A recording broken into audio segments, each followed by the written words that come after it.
voice from Temporal Investigations. Always on time.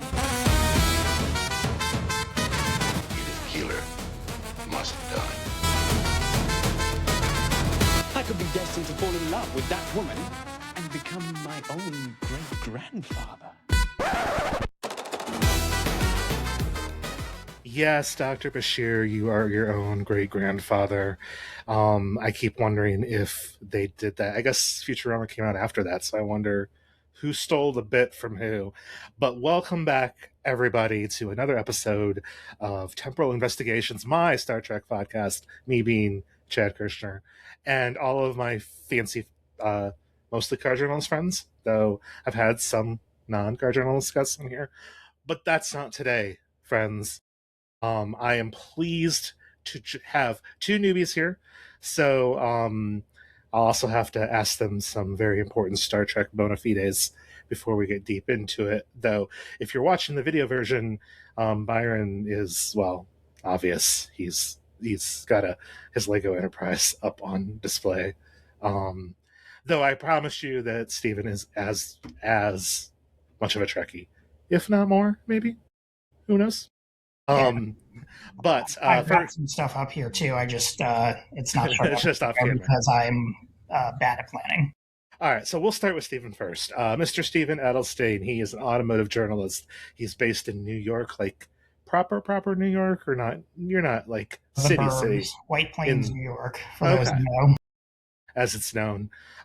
He claims his favorite Star Trek series is, of course, the objectively correct answer, which is Star Trek Deep Space Nine.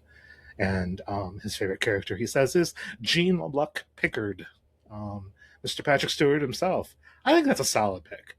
Can't argue with that. Though it's possible that the other voice that you heard on here has the more right pick, which is Mr. Byron Hurd, also an automotive journalist.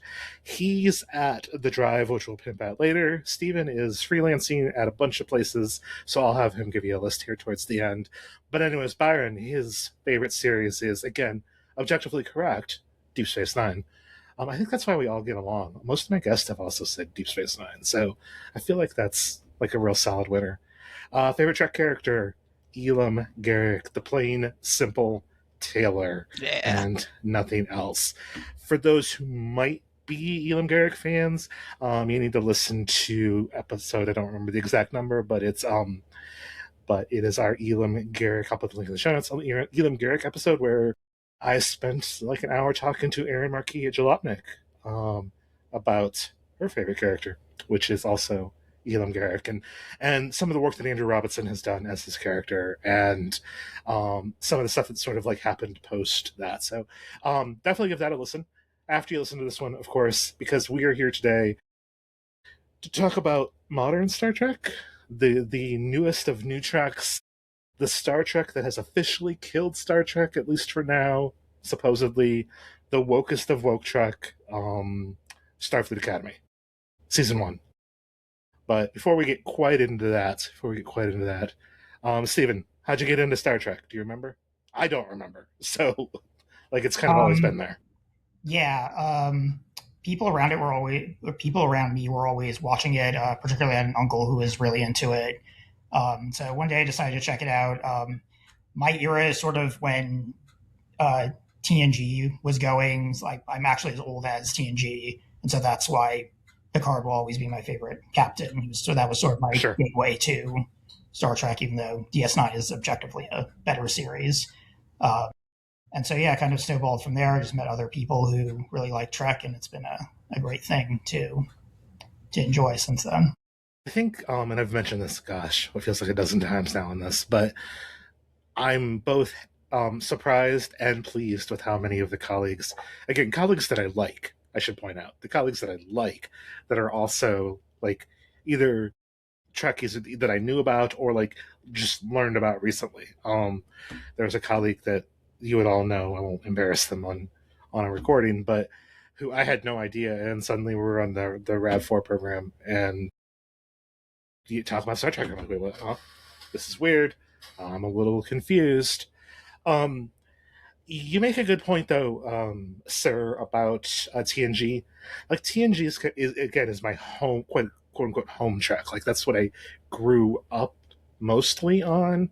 I was a young teen, when Deep Space Nine hit its real heyday. I guess I was 10 when Deep Space Nine started, but um, I do remember the first Deep Space Nine episode I watched, which was, interestingly enough, the episode Defiant with Jonathan Frakes playing the role of transporter cloned Riker, stealing the Defiant. So, also my favorite ship. Which again, if you're on the video stream, you can tell that that's fact. But like the kind of warm comfort blanket. I mean, I guess Deep Space Nine of is, but like I can see a lot of appeal in TNG. Like I feel like that really sets the stage for what we saw in a lot of modern-ish Trek, especially all of the '90s Trek, like those, TNG, Deep Space Nine, Voyager, the movies associated like that. Like TNG really kind of set that standard there. So, I Discord is a hell of a thing too. Yeah, I am going to just quit out. I maybe I'll edit that out. Maybe I won't. Guys. No, you're fine. I just didn't know who it was. I'm gonna do a kind of a pause just because I did a pause there before that. I can do some editing, right? Yeah. Byron, sir, you're a DIY jack of all trades, as you like to point out. How'd you get into Star Trek, though? It was my mom, actually. She was stay-at-home mom when I was in like elementary school. So I'm I guess a little bit older than both of you guys. Definitely older than Steven, but I'm 42. I was born in 84. My mom would watch TNG. It was already at that point, like the early seasons were in syndication. The later seasons were still going. Like we were coming up on like, finale time in the mid 90s. And she would just like have it on in the afternoon on whatever cable channel it was on. And she was like, well, this is crazy wholesome. So I have no problem with my son watching it. And I mean, there were some TNG episodes that were like pretty rough, like for a kid. Like my dad would come in and be like, is this like an assault episode of Star Trek? What is happening? And like, Right, yeah, what is like going on here? that happened. There was some, there's some, rape storylines in that show There that are.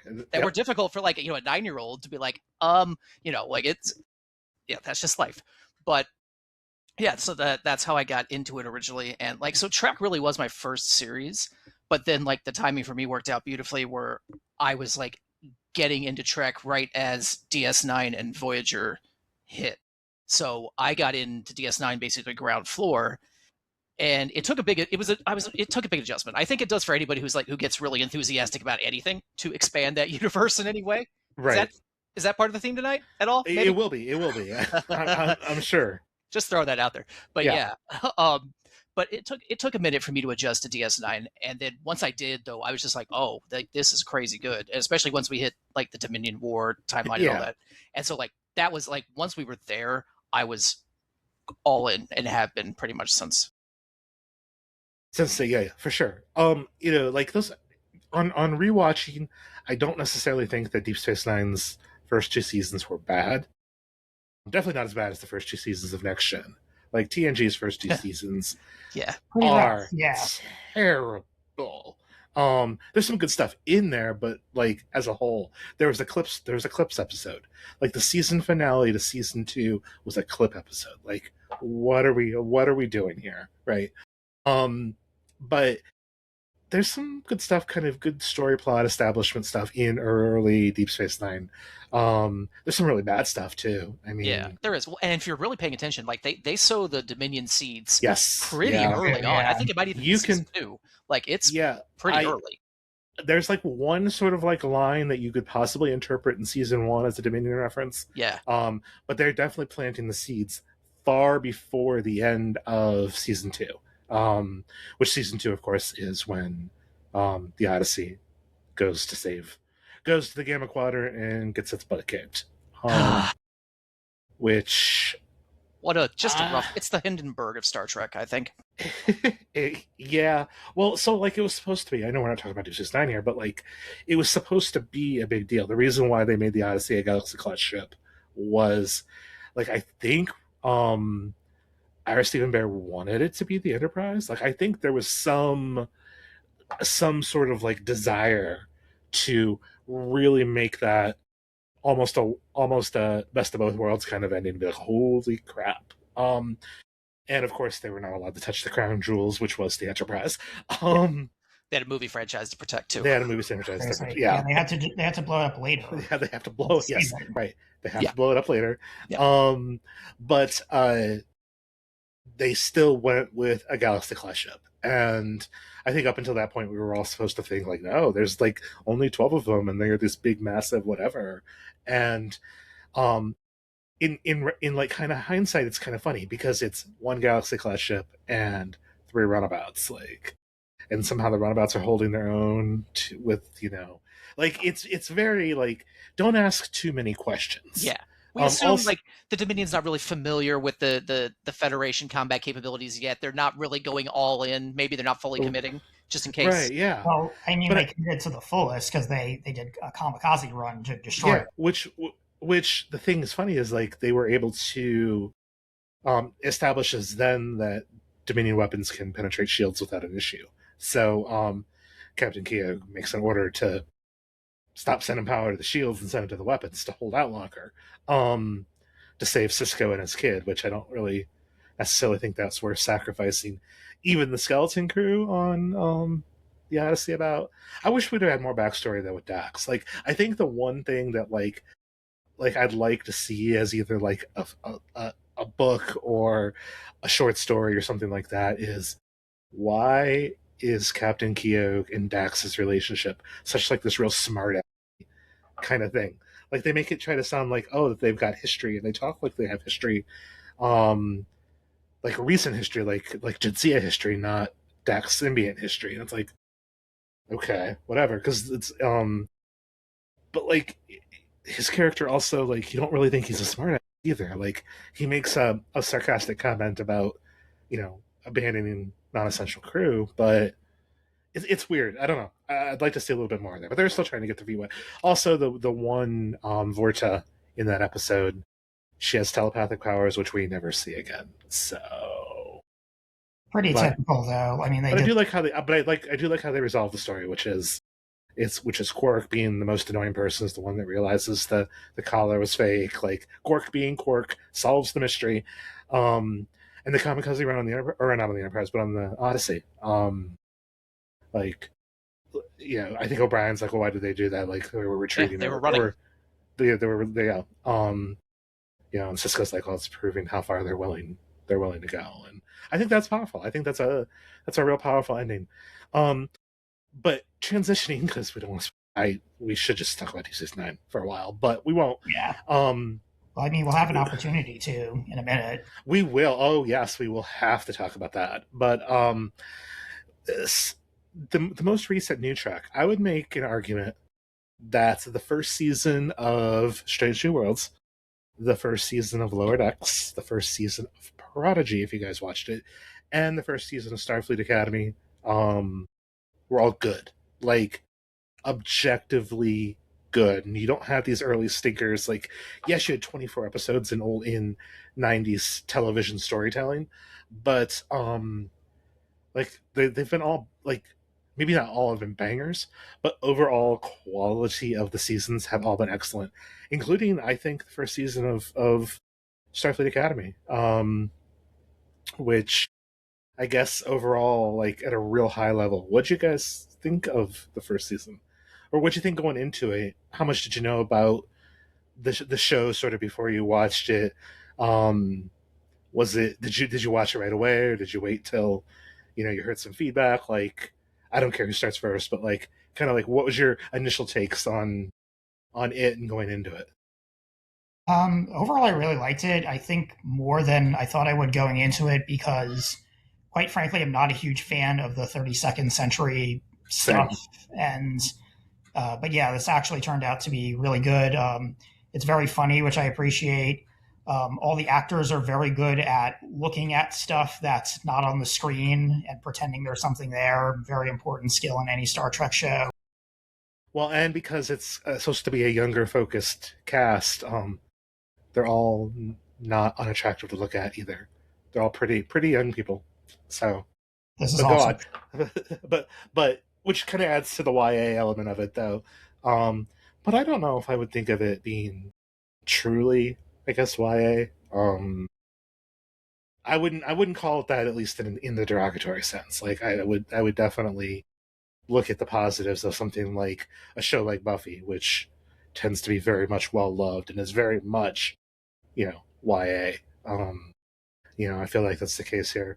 Did you just kind of go into it blind, Stephen, or did you watch any previews? Did you read anything beforehand? Or you're just like, no, I you're like, didn't I look don't at know. any. Only to the extent that like people on social media that I knew had seen some of it before I got a chance to and were commenting on it, but I just watched it as soon as I was able to. I tend to do that with all the new Trek stuff. Byron, sir. I was kind of in the same boat. Like I've developed pretty good like spoiler hygiene, I guess, for the lack of a better term for it. Like I see the headlines, I see the post titles, and I just kind of like, I think we were maybe halfway into the season because we were also a little mad about the entire CBS Paramount parent company situation and everything. We're like, we're not going to give them any more money than we have to watch this show. Like, I'm not going to pirate the thing. I'm going to pay for Star Trek, but I'm not going to pay for any more of it than I absolutely have to. So we waited until it was halfway done, jumped in about a month in, and then knocked it out in just a couple weeks, essentially, like through the last few episodes. Yeah. But yeah, we were mostly blind to what was going on. We just knew that a lot of people had strong feelings, and so that tinged us a little bit. But And what do you think?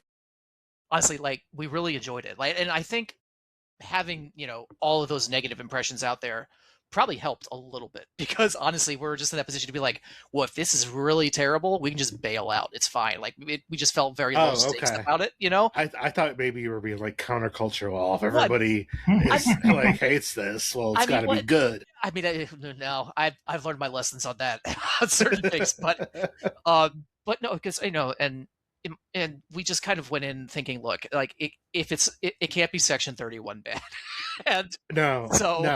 The bar is there, and honestly, even like seasons of Enterprise have their moments, but that's still a pretty low bar. And like we went, and like by the third or fourth episode, like once they actually started to tell stories instead of just doing exposition and catch up and trying to throw everybody together, it actually really started to cook, and we really enjoyed it. Yeah, I think you have to do, obviously, when you only have 10 episodes, like, man, that's not enough. I think that Discovery's 15 episode first season run was too long, but that was only because they had so much. They had to do reshooting. They had new people come aboard. They had people leave. Like there was just a massive cluster of not greatness. So I think that also is why that first season wasn't so hot. But I don't think that. I think that now that the most of that writing room, because cast of certain people have come over and like just generally speaking, they've got kind of a better idea what they're doing.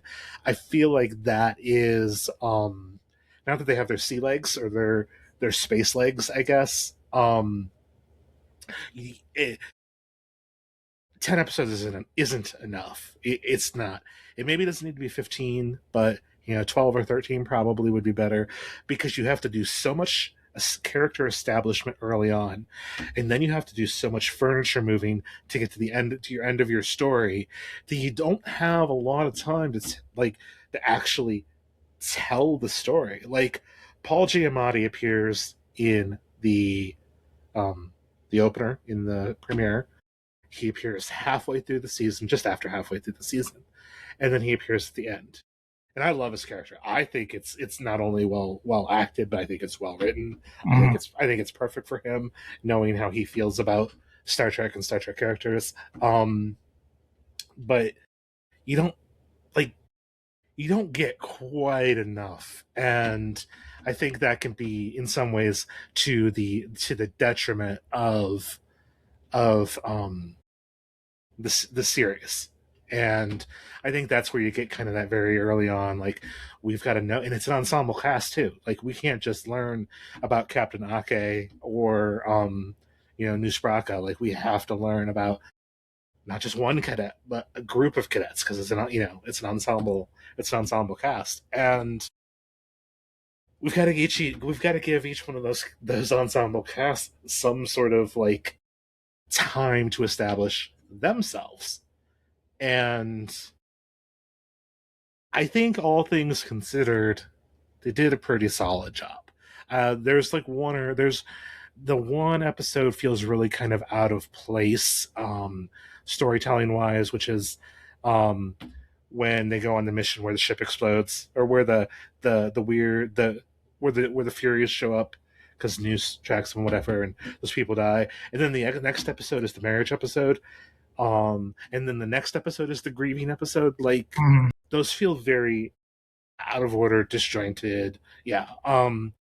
But really, that's the only place that is really kind of broken. And what I thought was interesting, and what I would love to have seen more of, is I like the idea of the character of the Furies, because I don't know if either one of you remember, but I read a lot of Star Trek books growing up, and there was a 4-book series. What was it called?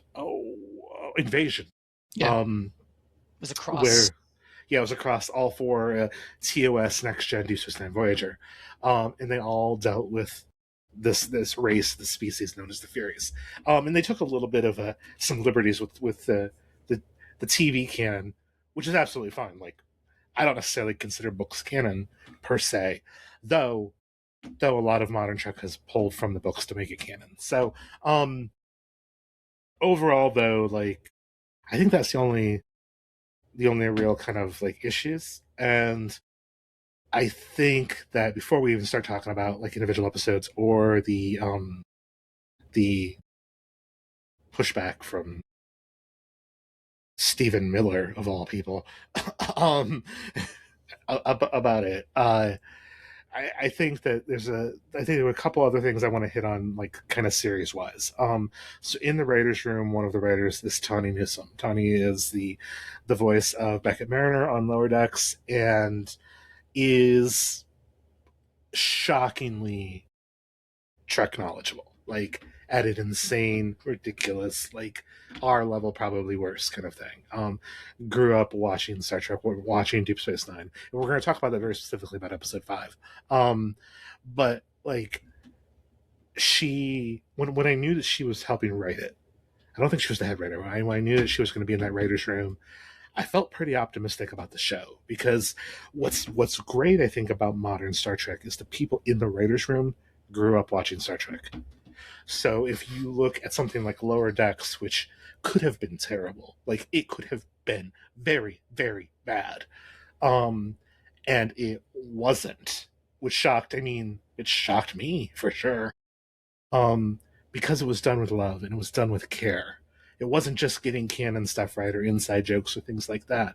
It was done with love, and I feel that same way with Strange New Worlds. Like, some people argue about really stupid canon stuff, like the Gorn and whatever. Like, it was one line in a TV show literally 60 years ago. It's okay to riff on that. It's okay to riff on that a little bit. But I think that's really what kind of established a lot of confidence in it for me, because TVYA isn't really necessarily my jam. But one other thing that I think that they did really well is they did the best, like, they did what I think Discovery should have done with the 32nd Century, which is kind of like actually do a reset. Like, you can tell Star Trek story in that timeline. I still think the ships look stupid, but you can tell a story in that timeline,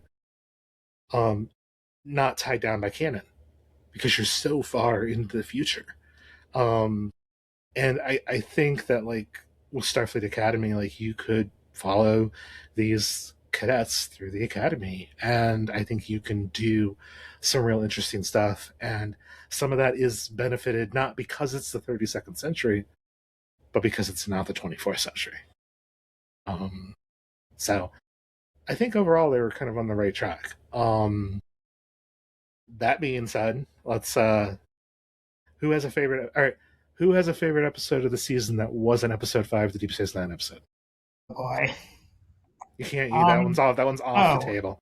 Actually, in a similar vein, granted, I think I go with episode 8. Another focus on another character from a previous series. Yes. Actually, From what wasn't necessarily a particularly great episode of Voyager either.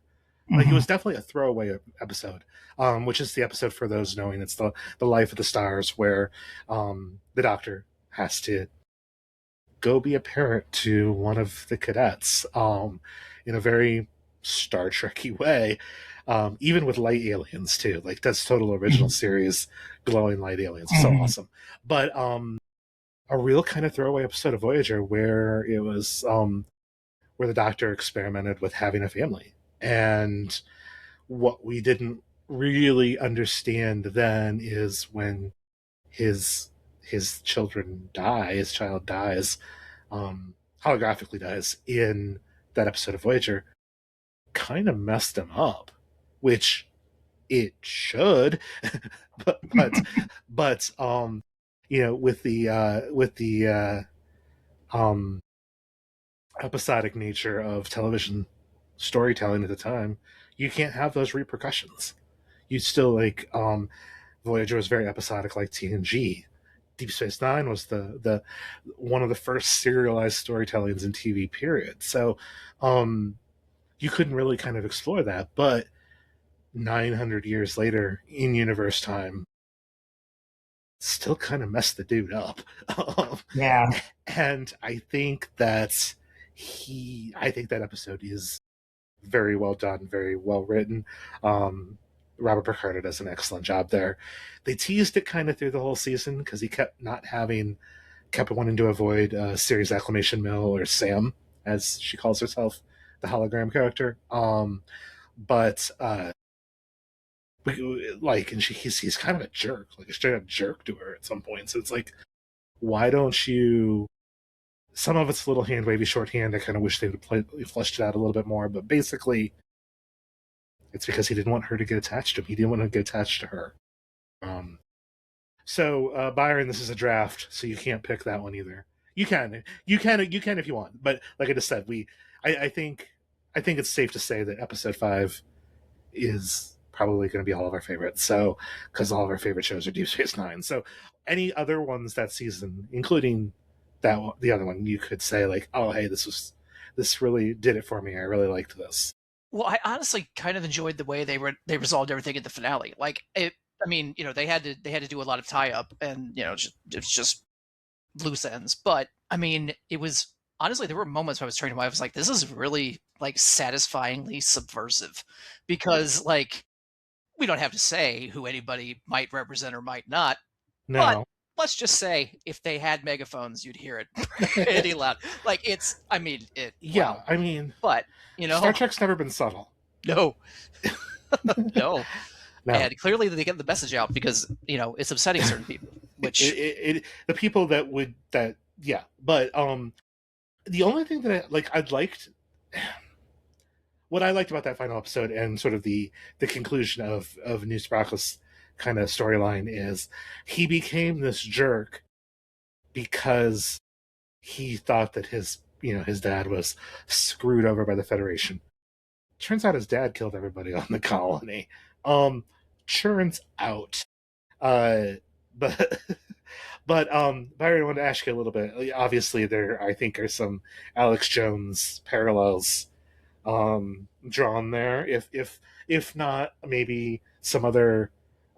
It strikes me the most, I think, of an Alex Jones character.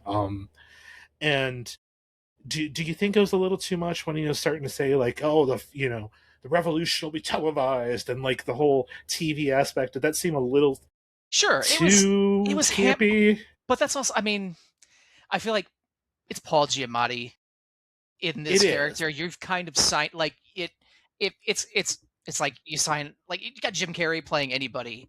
Overacting Right. is on the menu, right? Right. And like, as soon as it's Giamatti, it's like, oh, he's gonna be a scumbag. What kind? Right. And Well, so he wanted to be a scumbag because, and like, he did it so well, and he did it he's really just so well. natural at it, which is frightening. But I mean, yeah, because like, from my understanding, I mean, you can even find the episode of, I don't know, it was like Seth Meyers or whatever. Like, and they were talking something about Star Trek, and he's like, really want to be a Star Trek character. He's like, I want to play a Klingon.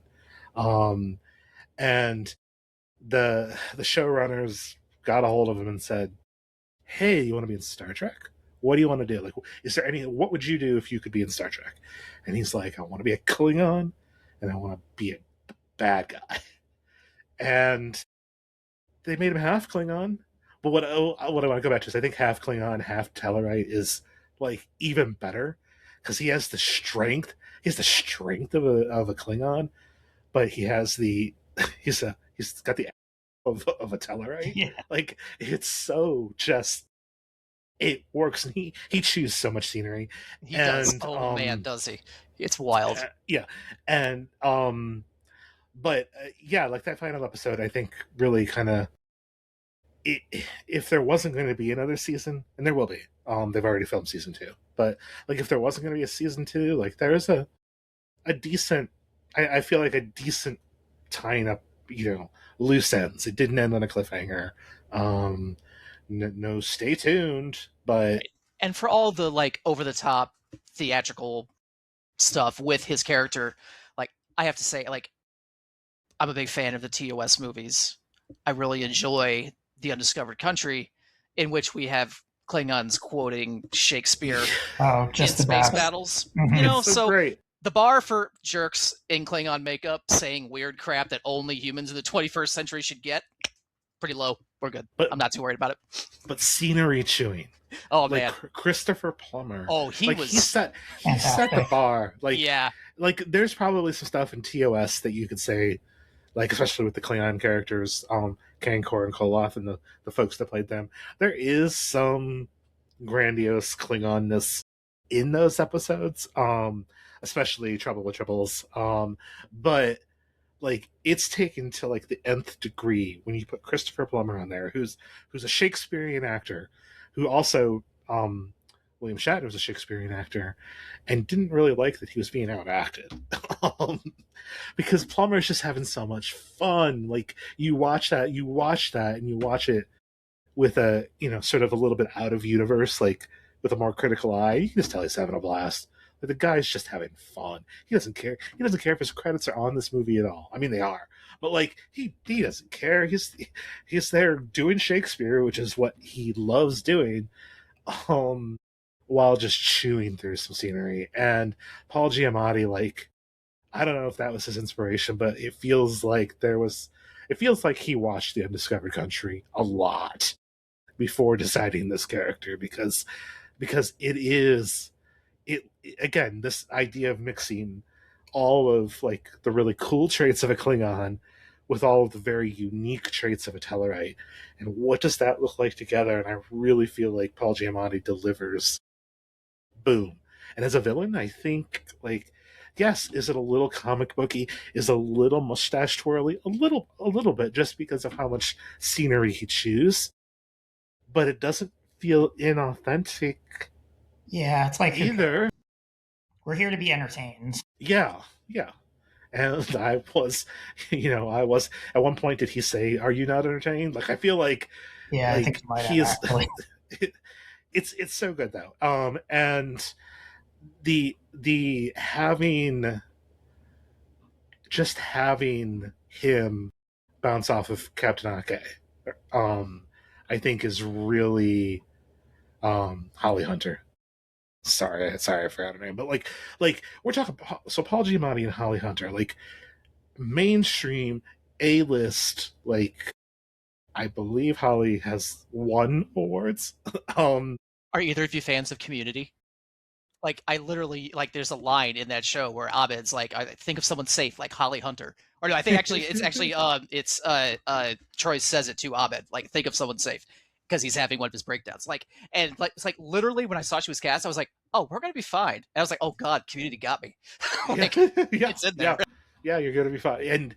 And again, we'll talk about some of the stupid chuddy criticisms, but like I like her character. I like how it's a little weird. She's a Lanthanite. We've established that Lanthanites are weird. Like I think she picks up on that really well, again, in an authentic kind of way.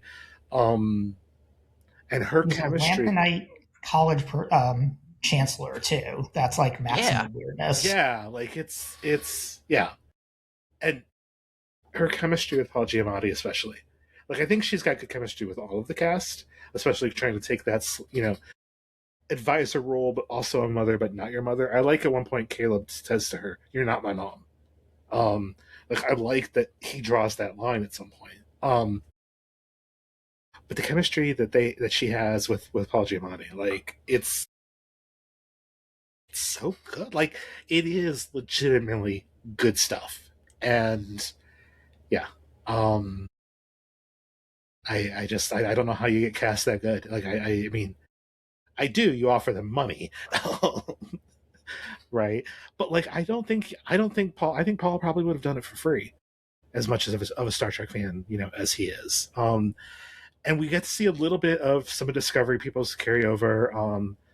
How do you Admiral Vance? Odar or gosh, why can't I remember his name right off the top of my head? Oded like Fair, Fair, I believe. Yeah. I'm so sorry if he ever listens to this. Which I liked his character a lot in Discovery. I think he does a good role, sort of good job here. And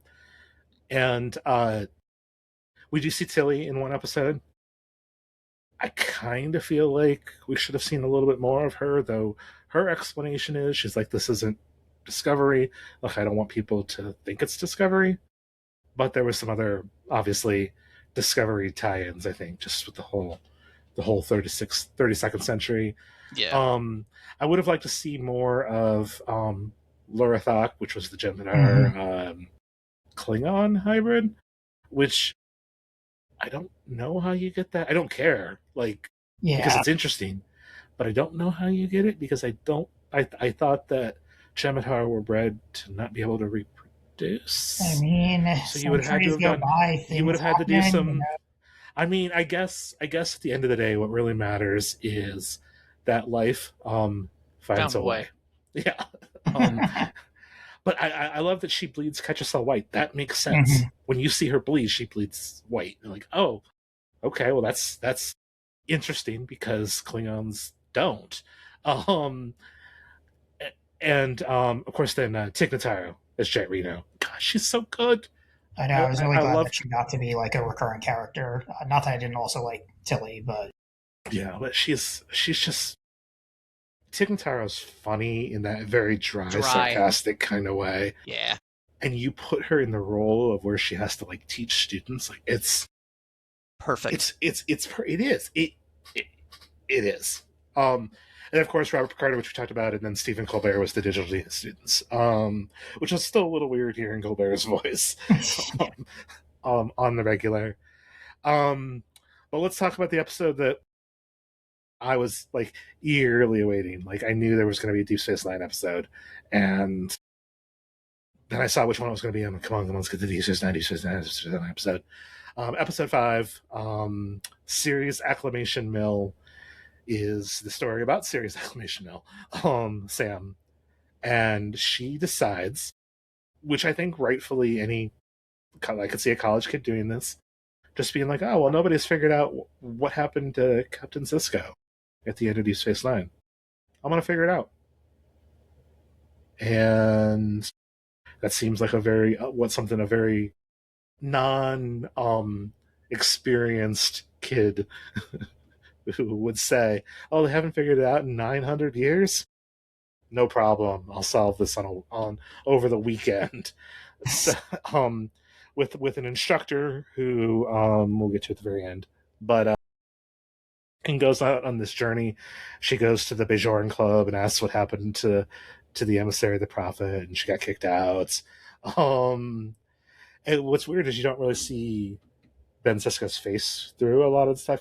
He's almost become like not even a godlike figure, but like sort of just transcending sort of all of that. And she feels like that she wants to figure this out because she's having a problem figuring out what her role is as a life form. She's an emissary to her people. Somebody plants in her head that Sisko's the emissary of the prophets. All the cadets end up eating Creole food and seem to like it. Jake Sisko appears. Um, uh, the room gets kind of dusty. And then we don't we get a satisfying ending, I feel like, but we still don't really know what happened to Sisko. So what'd you guys think? What'd you like of the storytelling? Byron, I'll start with you. Like, what do you think did well? What'd you like about what they did? Was there anything weird that you're like, oh, I'm not sure why they did it this way? It was like, I mean, honestly, like, I really like Sam as a character. Like, I think it's an interesting, like, Star Trek is like keeps going back to this whole like the what is an actual being, you know, at what point does artificial not matter? And I mean, you know, we started with Spock when it was just a matter of we whether did. he was Vulcan or human, and then, you know, Data, and then now we have Sam, and the Doctor played in that space a lot too, actually. And it's good seeing him as like the father figure to her, and seeing her take on these kinds of like personal development type things. And I mean, I like it because it's a, you know, she has only recently developed even like the notion of family and like actually experience what any of that means. So having to explore loss as a creature who's never had to like experience it in like that same sense was a really interesting story. And I do really like the idea of kind of like this series kind of naivete kind of embodied in her. Like, yeah, she's very she's open. It's yeah. she's blank slate, right? And like that's kind of like the show. Like this is the not a reboot. That's a silly way to put it because it's just one franchise. But I really love the way those themes play off of each other. And I mean, again, a sucker for DS9. It's hard to not just gush about everything that they do to finally give us some. I think that's maybe one of my favorite things about this series. It's taken us so long to get some of these payoffs on, like, Voyager got Prodigy and some other like stuff with Picard. Sure. DS9 just keeps missing, and I get Avery's a private man, and I respect that. Well, but, and like, also characters. I mean, people have died too, which is you're just running out of opportunities. Like they're just not there. So it's cool that we're getting these things. But yeah, that episode, and I mean, we already said it. Like between that and episode 8, they make the season. I think just like, by themselves. The rest, they're just there. They really pull on the emotional heartstrings. You know, we like Sirach Lofton appears. How does he appear? I don't know. Don't ask too many questions. Don't think about it too hard. As long as you do that, then you're okay. But Sam is a blank slate. Oh, Trek reference. Too much work. But Sam really like, and she's also been told that she like her people are all photonics. They're hologram, like light beings, which is totally Star Trek. But they're not sure if they want to reestablish contact with humanity and the Federation and whatever like that because they had a bad experience last time. So they're sending a representative, but they're not sending a representative with experience and knowledge. It's somebody like who's very green. And what is college if not like really trying to find yourself? Like it's YA, but like it's right. Like it's so, and I love the naivete that comes into it. I'm going to solve what happened to Ben Sisko. How hard can it be? Turns out. Mr. Edelstein, sir, your thoughts? What'd you like? Any like what were some of the callouts for you that you really were like, yeah, I'm glad that I'm got to see this. There's a certain double cameo, as it were, that I really appreciated. Yes, Tawny Newsome appears, which I didn't really know it was like. I knew like. I didn't pick it up on her voice right away. I'm like, wait, I kind of know this. Why do I know this? I'm like, oh, and I'll talk a little bit more about Tanya's character here in a minute. But I'm like, oh, well, of course, if you wrote the episode, you're going to find a way to star in it too. Like, especially if it's a tribute to your favorite Star Trek. So I totally get that. So you have that reveal. You have the Sirach Lofton reveal. Did you find the ending satisfying enough? Because we don't we don't know what happened. Like, they make it very clear we don't know what happened. Yeah, totally. Because I one of the things I liked the most about the episode was the lesson that what happened to him isn't that important, and people will believe what they want to believe. Like, going back to your point before about how they don't show the image of him, at some point they actually say Bajorans just don't do that, that they think of him as a religious figure and they don't think it's appropriate to show images of him anymore. Um, and that, whether he was just a guy and he died or whether he's really living with the prophets, they've taken from his story and experienced what they will from it. And similarly, like, his family just viewed him as, a great father and all these other things. And that's really the lesson is the most important thing about Benjamin Sisko wasn't what happened to him. That's just a mystery. It's what he did while he was still around. Yeah. And Jake also, it's not proven, but Jake also said his father was always there. Because, like, when Avery Brooks took the job, like, he made it clear to the showrunners that he wasn't going to be the stereotypical African American father in a TV show, which is the somebody who's not there for their kids. I mean, he's like, I'm not going to be a stereotype. I want to set a good, positive example for young Black people who are going to watch this. So it's not a huge secret. He wasn't super thrilled with how the series ended, because he did end up abandoning his family. Now, among other things, him being a very private man or stuff like that, but like that did go against what he was trying to accomplish with his character. So having Sreflov to come back and say, no, he was always there with us. He was there when I did this. He was there when my kids were born. He physically wasn't there, but I knew he was there the whole time. Like, he was there taking care of us. And like the way that was written, which Tony wrote it with one of the Star Trek book author, whose name I can't remember now because I'm terrible with names, but a well-known author in Star Trek land. Very well written, and it must have been well written enough because they got permission from Avery to use his voice at the end. For the prologue, monologue, whatever. That's it wasn't him live. It was some recordings of some stuff that he did several years after Deep Space Nine. But he got permission. He got permission to do that. So I think that kind of really cleared the air, sort of, at least with Tawny, because Tawny tells the story the way that she has told it is she's a huge Trekkie. She grew up watching Deep Space Nine. She saw, as being a young Black woman, she saw a positive role model in Sisko. She saw Sisko and Ben and Jake's relationship. Like, she was influenced by that, in addition to just being influenced by Star Trek. So then she turns out to get to live her dream of, writing for Star Trek, and she gets to do the thank you. She gets to thank Avery Brooks for the influence that he had on her life, which is kind of wild. Like, it really, yes, it was entertaining for all of us, but I think why it hit so hard is it was very obviously very emotional, sort of, for her. Even so much so that after the end, after you see Sisko, what you think of Sisko in the clouds, like, it pops up and it says, "Thank you, Avery."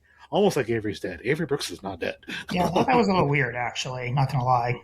Yeah, it definitely come off as a little weird, but I think that was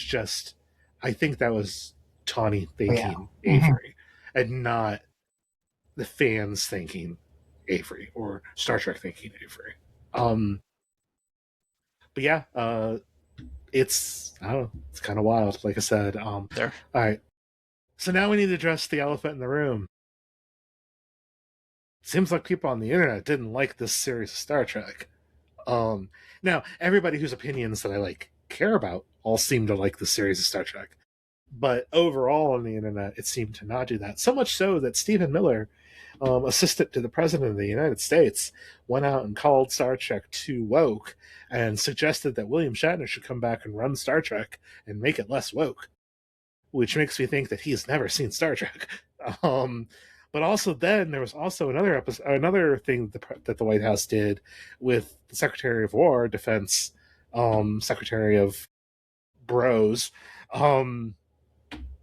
that talked about putting AI into weapons, and they called it the Arsenal of Freedom, which is a TNG episode where everybody dies when the AI computer starts killing people. Not even a very good weapons. One, but like, yeah, also not really a great episode of Star Trek either. But what the heck? Like, obviously we're going to be anti-chud here, but what? I'm a cisgendered white dude in the middle of America, so like I can't speak a ton to representation. Other than that, I've always been represented in Star Trek. It's clear there's a lot of other people now being represented in Star Trek, especially in Starfleet Academy, that probably haven't had super duper total representation before. I think that's a good thing. I think it's great that scants are back too. I think the scants from seasons 1 and 2 of TNG, dudes should wear scants. I'm all pro scant. But we've got a Klingon who isn't a traditional Klingon because he cares about science. Okay, well, you can't have a full warlike society, but criticism's been lobbed. There, criticism's been lobbed at other characters. Like, what's your guys' take? Give me some hot takes too, if you want. I mean, obviously, all those people are wrong. Like, I don't know, you have to have literally never watched Star Trek to have a problem with this. And even, I guess it's just, the current political moment where they're so desperate for something to get people upset about. But it's like, did they not even see Discovery or Strange New Worlds? It's like, this is even, it's right up to the current moment from the original to the latest stuff that literally the same teams of people have been doing. And, it just smacks of being like people just trying to stir something up for no apparent reason. Well, Star Trek has always been social commentary. Mm-hmm. I just think these people don't like what the commentary says about them. I think that a lot of TOS is Cold War, space race, Cold War stuff. There is definitely some addressing of racism and bigotry. Aside from the obvious first generational kiss on television, one of my favorite episodes of the original series is the Romulan one. Why can't I keep wanting to say Errand of Mercy, which is not that episode. Balance of Terror. And one of my favorite episodes of the original series of Star Trek. I can rewatch it today. It's excellent. I think the timing, even for a 60s show, is excellent in that. And there's one point where the not Chekhov, because Chekhov isn't there yet. The not Chekhov makes some really bigoted comments about Spock once they realize that Romulans and Vulcans, they kind of look alike. And Kirk shuts that down. He is like, the bigotry, there's no place in this bridge for bigotry. So really the William Shatner era of the original series, which granted is all but one episode, is really pretty. Let's call it woke.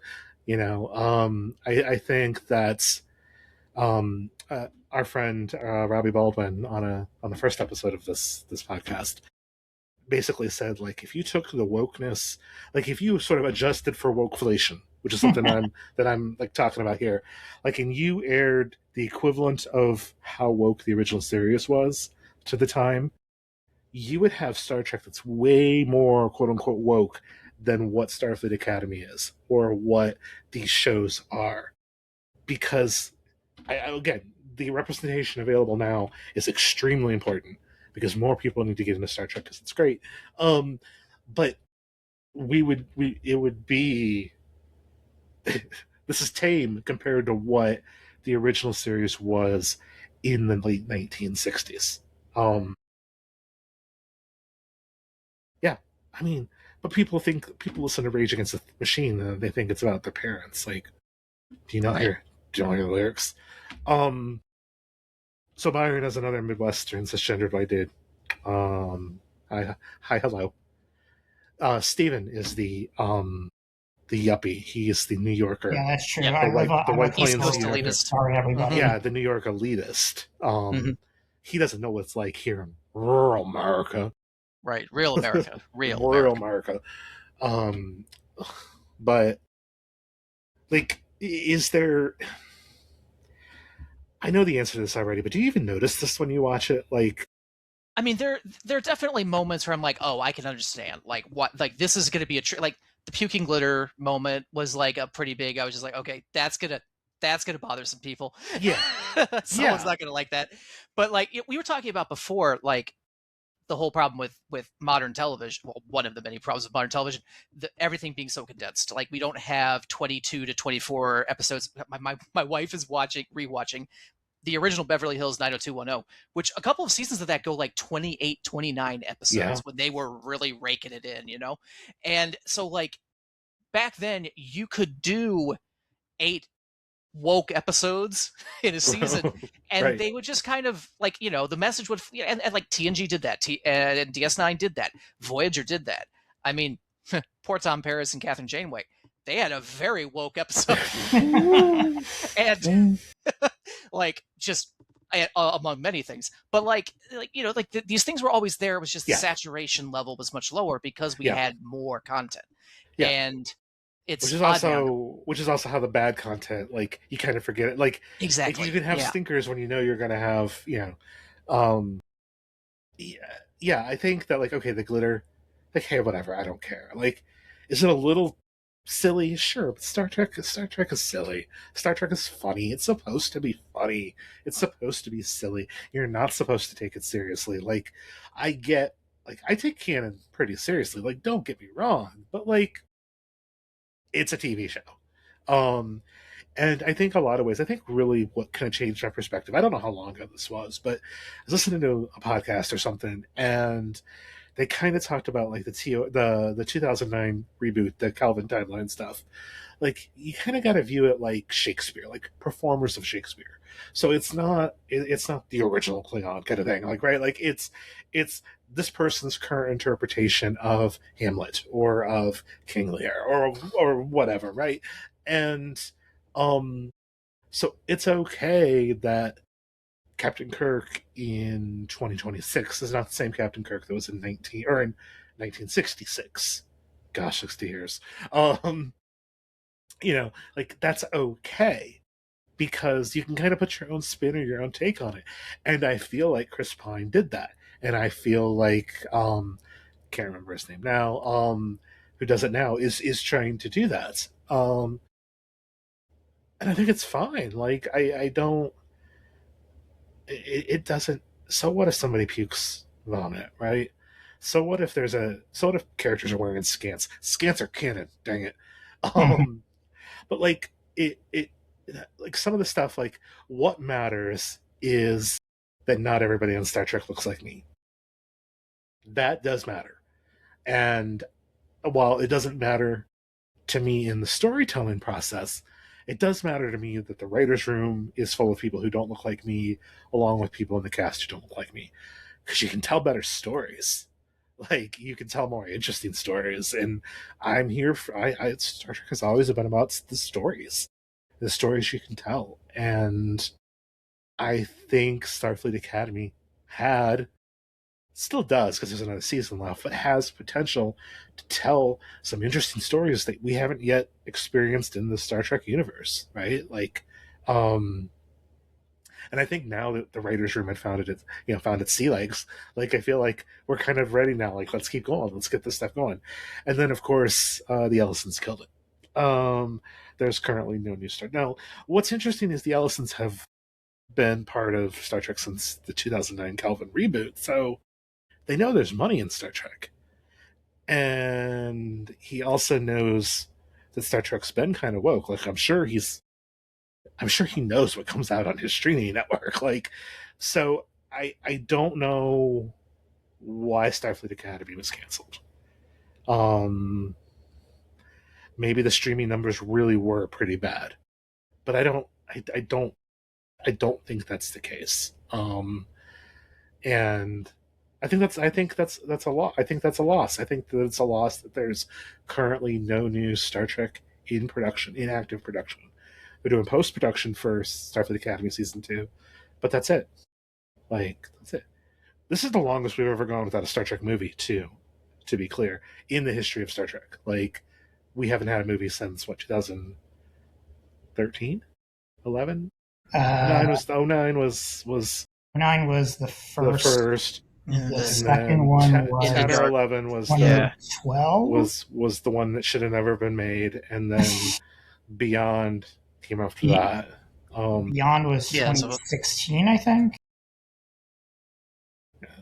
So there we So are. like we are in like the longest drought for Yeah. movies. Not that I think Star Trek's place should be on movies, like on a big screen. Mhm.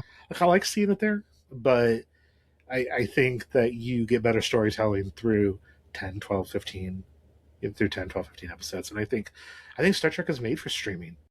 Like I really think that like it's a property that can really excel under the streaming model. Because it's kind of like syndication. Like it's not the appointment necessarily appointment TV, but like I think Star Trek became popular because it wasn't appointment TV, because it was just kind of always on, and people Yeah, could get in absolutely. And then Get they did TNG because they needed more like reruns basically to Yes, backfill daytime TV with. yeah, Yeah. What I think is wild is not just that they canceled Starfleet Academy; it's that they don't have any other Star Trek stuff going as well. Like, it's like, yeah, it's crazy. That's one of the biggest properties that they have, and that there just isn't anything going on with it, and that it was already going to be Starfleet Academy or nothing. Right. I think that is also. I know it doesn't exist in the Yellowstone cinematic universe, which I think is like their most popular streaming stuff. But like, man, it can't be. I know they spend a lot of money on Star Trek. Like Mhm. it's clear that there's been a lot of money spent. And but the show in particular seemed very expensive because of yeah, the factors that we were discussing before, and the gorgeous, very elaborate sets. yeah, but they've also figured out how to shoot with those gorgeous, elaborate sets. Mhm. But I believe that Starfleet Academy has the biggest set at studios like ever. I think it's the biggest Star Trek set ever, like single set piece ever. I'd have to find the source to link back to it, but yeah, but they figured out how to shoot in front of a volume, and they figured out how to do certain things a certain way. And again, I just think there's a lot of good people working on Star Trek, and it's kind of a real bummer that like at the end of it's Star Trek's 61st year, there won't be potentially anything on the radar. And it's weird because we went through a period of not having any Star Trek, and that was kind of dumb.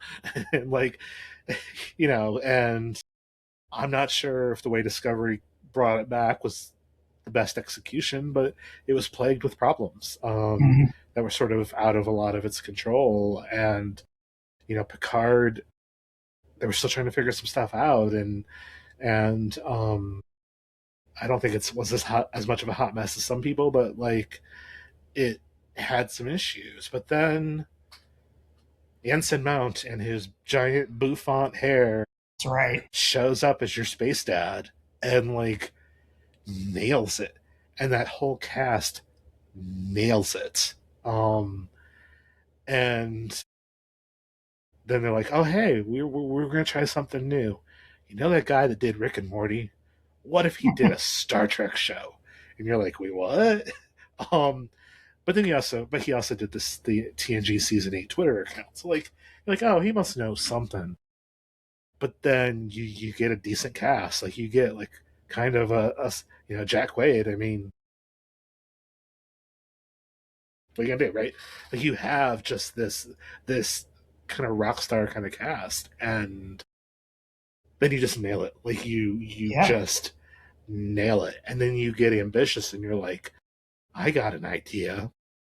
Let's do a crossover with the real world, but not the way you think. We're not going to put Ensign Mount and make him a cartoon. We're going to go the other way. And I'm like, huh? Like, how on earth do you do that?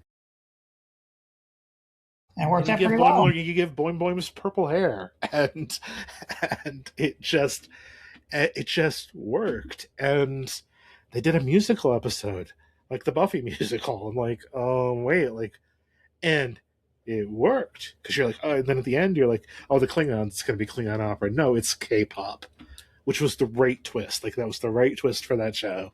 I wish there was more of it, to be honest. I do. Only got that little soundbite. I do too. But the woman who plays Uhura has like a Grammy. Like, yeah, she has a like, Grammy. Unfortunately, nobody else on that show can really sing, but no, but she has a Grammy, and canonically, Uhura can sing. So perfect pitch. It fits, and you know, there's going to be a Muppets episode where they're working with the Jim Henson Creature Factory, and like everybody's going to be Muppetized in Strange New Worlds. I don't care what the story behind it is. I can't wait to see it. Because it's just because, like, they're taking swings. And Prodigy, like, I liked a lot. I wasn't the right age demographic for it, but like, it treated children or younger people who were watching it with respect. It respected their intelligence, and it told very adult stories, like very serious stories. But it respected the audience and treated them like they knew what was going on. It wasn't pandering to kids. It was just honestly pretty solid Star Trek storytelling. That just happened to be targeted at a younger group, because that's supposed to help people get into Star Trek. Starfleet Academy was supposed to help people get into Star Trek. Like, you can't get to the awesomeness of like Deep Space Nine. Like, you can't get just dropped into Deep Space Nine. You probably could, but like, I don't think that would be the first. If I were going to introduce somebody to Star Trek, I don't know. Actually, if you're going to just introduce somebody to Star Trek, and then we'll end this. But like, what would you show somebody first? Somebody came to you, Steven, I'll start with you, and came to you and said, "I've never seen Star Trek. What's the first thing I should watch?" Where are you sending them? I would actually send them to DS9 because it's the best show, and I would say, you know, if you have kind of heard that Star Trek has all this weird stuff going on and just want a TV show with like normal character development and things like that, right? That's the one. It is very modern storytelling for a time where modern storytelling didn't exist. Also, it's where Ronald D. Moore cut his chops, where he then went on to do Battlestar Galactica, For All Mankind, and Star City. And we're gonna have a guest in the future that has a really good theory about Ronald D. Moore. Byron, I hope to have Riswick on sometime soonish. I think you said he's got a theory on Ronald D. Moore. But kind of, I mean, outside of the Cisco disappearing thing, kind of hits the landing on Deep Space Nine, at least, though that was still Ira Steven Bear's jam. You know. But Byron, never seen Star Trek. Where are you sending them? This is tougher than I thought, because like my Section 31. Yeah. Oh God. Yeah. No, I Enterprise Season 2. I think I'm gonna stick with TNG, and not just because it was my on ramp, but just because it is such a good kind of picture of like the ideal future embodiment of Trek. Like if we're actually gonna get to where Trek thinks we should go, that's it. And it's good, like fundamental viewing. And also it introduces a lot that I think helps with DS9 and Voyager viewing. Like, I mean, that's the same universe. It's the same. Yeah. I mean, it's the exact same continuity all the way through, because that's just how those series worked. But like, it gives you like that early taste of like, okay, the unpolished pre-Beard years, you get to see the show get its footing, and then you get to see the kind of like things that they wanted to explore more in the rest of that era of the show. And that informs a lot of Riker no beard. Riker no beard. Not great Star Trek. Riker beard, good Star Trek. Yeah. Avery Brooks with hair and no beard. Not necessarily great. Avery Brooks with no hair and a goatee. Yeah, that's what's up. That's when the studio is like, well, okay, if you really want to, Avery. And like he just opened up more as a character too. Like you could just tell he felt more comfortable. And I mean, Go on, I'm they sorry. only made him not do that look at the beginning because of racism, because they Yeah, thought he yeah, looked. 100%. It was all racism. Mhm. You know, Deep Space Nine does address some racism stuff. There's some stuff in there. Strange New Worlds. I'm sorry, you guys are both wrong. Strange New Worlds is how you introduce somebody to Star Trek these Fair days. enough. Because okay, so I mean, you guys aren't wrong, but I think that if you're used to modern storytelling and modern television storytelling, I think Strange New Worlds like delivers what I would consider real Trek. I mean, it's all real Trek, but like the real kind of base core understanding of Trek, like in a way that's digestible for a modern kind of viewer and viewer sensibilities. And if you like that, because you don't have to know the canon to get what's going on. It helps, but you don't have to know it. And then from there, maybe you branch off depending on like, oh, well, you should probably go watch some TOS to see what this was based on, depending on if they really liked that or whatever. But I really think I'd start with Strange New Worlds with your Space Dad, but also like I think if you see Space Dad first, like then you can see how much Anson Mount's character is this homologation of every main captain that came before. He's swashbuckling like Captain Kirk. He's he's diplomatic and strategic like Picard. He's your space dad like Siska, but also willing to cut some corners. Maybe not do everything down the straight and narrow. And I mean, Sisko committed several war crimes that I can think of right off the top of my head. And then Janeway too. And Janeway Yeah. also, yeah. But Janeway also was a bit of a paternal figure, like a maternal figure. Like, and not just because she was a woman captain, but like she would often talk about the crew as family. And you kind of take all of that and like, boom, out comes Anson Mount's interpretation of Captain Pike. I think you can see a little bit of everybody else in what he does because he's competent but swashbuckly. Like he will Corbinite maneuver his way. He'll bluff if he has to, and he'll make necky with some space aliens if he needs to. But also like extremely competent, understands. He's kind of your dad. He cooks dinner for you. He grew up in California, but he lives in Montana and rides horses because you have to. If you're a Star Trek captain, you have to ride horses. Oh yeah, there had to be a horse in there somewhere. there has to be horses, which I saw some stuff from Russia today with their fuel shortage problem. People are starting to resort back to horses. Are they wearing shirts? I'm sorry. Are they wearing shirts? Yeah, this was not a Putin. This was not a Putin no shirt. But this is a long and weird segue to say we're not covering horses yet.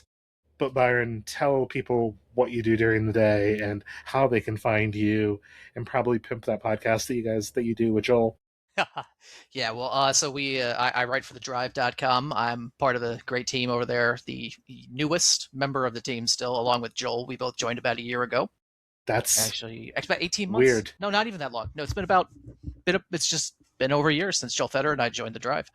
And we have the Drivecast podcast, which is a great one to listen to. We get lots of exec interviews on there, lots of exclusive content. If I don't say that, I get fined. So look for us thedrive.com, the Drive on all the various socials and on YouTube. We do monthly video explainers and stuff on there too. Hosted by editor-in-chief Kyle Charamcha. Don't say his name wrong. You get fined for that as well. And that's my piece. I don't know if I can get it quite right. Like, I think I've just always been like Kyle. All chocolate. Just cha. Yeah. Stick with the cha. Okay. Cha. I usually just stop after, hey, Kyle. Yeah, that works. No, great group of people over there. Used to do some freelance work for them before. Did some stuff in the past. Like what you guys are doing. Thank you. It's kind of hard. Like, there's a lot of weirdness kind of in the industry right now, and you guys are still trying to stick with a particular voice to try to tell a particular story. So I dig it. Like, I think that's more important right now than just, oh, hey, here's this new car, or hey, this whatever, because AI is going to come and kill us all. So, links to be in the show notes for that, drive.com. Steven, sir, where can people find your fantastic written automotive content and also your pretty solid photos? You are You are an ace photographer for real. Like, I wish I had half your talent. You're too kind. You can find my stuff most frequently on slashgear.com, cargurus.com, and also thedrive.com on weekends. And my social media is S.A. Edelstein. I post most frequently on Blue Sky and Instagram. Yeah, Blue Sky, where all the 38-year-olds go. Heck yeah. I'm 42, though, so. But my birthday's before yours, Byron, so I'm a tiny bit older than you. I'll be 43 next month, or this month, actually. Okay, so yeah, you got a year on me. Birthday? So, I'm sorry? Happy birthday. Yeah, thanks. But that will all be in the show notes. If for some reason you have found this podcast through means that aren't the website, those show notes will be at temporalinvestigations.com, where you can also view past episodes, and there's also a guest page as well, so you can see each one of these guys' mugs and also click their social links in case you can't find them in the show notes or something weird like that. You can find me here. Just find me here. That's fine.